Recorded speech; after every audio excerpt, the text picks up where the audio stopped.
Ayan. For today's video, magluluto tayo ng gulay. Lagyan natin itong bawang. Sambahin na pati sibuyas.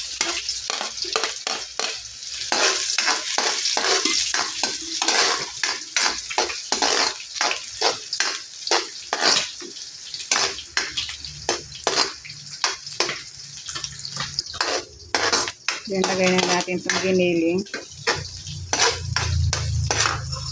Sarap yan, giniling.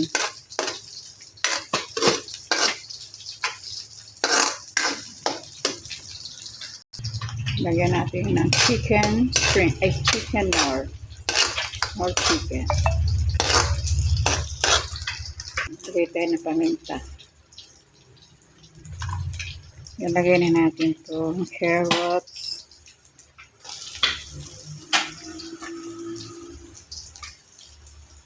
May konting sayote at beets. Ilagay natin itong hipo na ano ko na. Yan. Ilaga ko na yun. Para hindi malansa. Yan, lagay na natin itong repolyo at mayroong konting pechay bagyo. Ayan. Sabahin na, lagyan natin itong bell pepper at celery.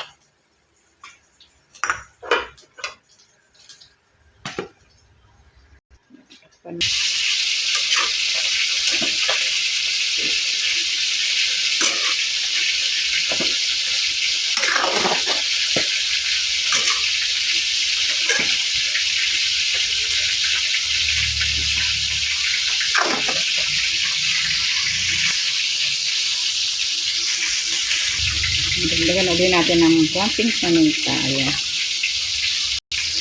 Ulit tayo ng patis.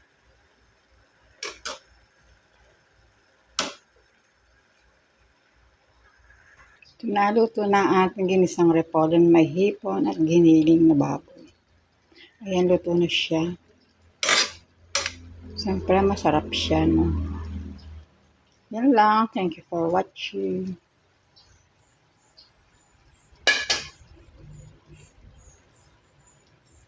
Yung pala, tinirnuhan natin ang pritong isda. Salay-salay yan. Yan ang lunch namin ngayon. Thank you again for watching.